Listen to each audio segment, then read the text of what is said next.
Починатиот папа Франциско, како ретко кој понтив пред него, го обиколи речиси целиот регион во неговата служба на Светата столица уште од неговото устоличување во 2013 година. Неговата мисија беше да посетува земји кои имаат мала, но значајна католичка заедница, а истовремено да упати пораки за соживот, прифаќање на различностите и диалог. Јас сум Христијан Станоевик, а вие слушате новата епизода на Балканкаст. Папата Франциско во мај 2019 година ја посети Македонија, со што стана првиот понтив кој дошол во земјата од нејзината независност во 1991 година. Неговата посета беше прва на високопрофилна личност неколку месеци по промената на уставното име во Северна Македонија, кога општеството беше длабоко поделено по оваа прашање.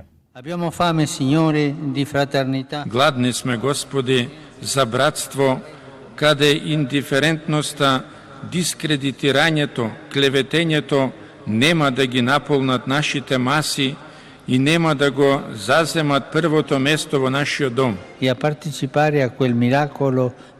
Да се прикршуваме и да се поделиме заедно со него и да учествуваме во чудото на умножувателот, кој сака да стигне и да допре до секој агол од овој град, од оваа земја со малку нежност и сочувство. Неговата посета се поклопи со одбележувањето на 25 години од воспоставување дипломатски односи со Ватикан.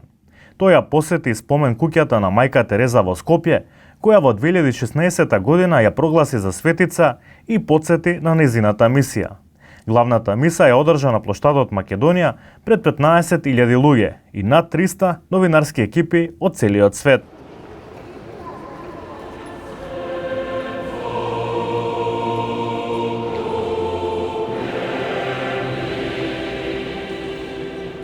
По Скопје веднаш следеше и тридневна посета на Бугарија, каде папата се обиде да направи зближување со православната црква. Токму поради можните реперкусии, претходно во Скопје немаше директна средба со архиепископот Охридски и македонски господин Стефан. Франциско се сретна со патриархот Неофит, поглаварот на Бугарската православна црква, кој почина во 2024 година. Сепак бугарските православни челници не сакаа да одржат заедничка богослужба и молитва со Франциско, со образложение дека посетата е на покана на државните власти. Шизмата, која трае речиси 1000 години, и натаму не е поместена. Исто така, посетата тогаш ја искористи да упати пораки за прифаќање на мигрантите.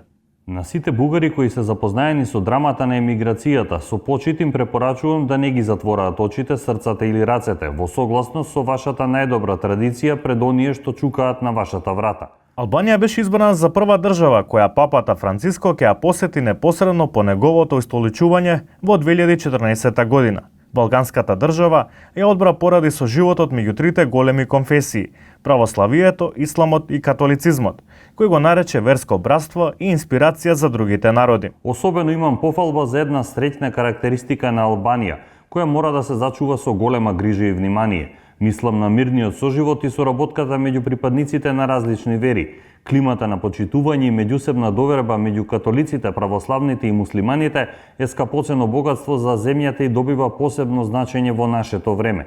Тоа е дар кој постојано мора да го бараме од Бога во нашите молитви. На мисата во Тирана, тој предупреди дека никој не треба да се заскрива зад Бога во вршење дела против човештвото и повика на поголема борба со верскиот екстремизам, со поголема глобална солидарност и зголемување на меѓуверскиот диалог.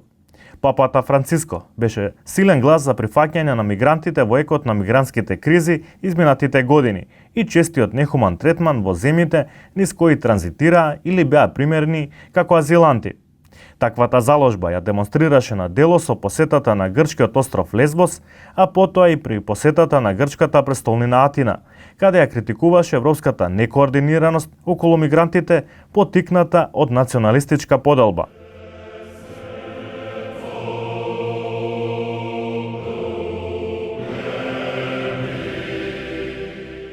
Папата Франциско во јуни 2015 година го посети Сараево, 20 години по потпишувањето на Дејтонскиот мировен договор, со кој заврши војната во Босна и Херцеговина. Тој дојде да искаже поддршка за мирен соживот во земјата. Но војната значи деца, жени и стари лица во бегалски кампови, Присилно напуштање на домовите, уништени куќи и бизниси, многу уништени животи. Вие го знаете ова многу добро, бидејќи сето ова го доживеавте токму тука. Колку страдање, колку уништување, колку болка. На тој ден, пред речиси 70.000 верници на стадионот Кошево, папата Франциско ја водеше мисата и испрати силна порака: никогаш повеќе војна. Тоа беше се за оваа епизода. Останете информирани.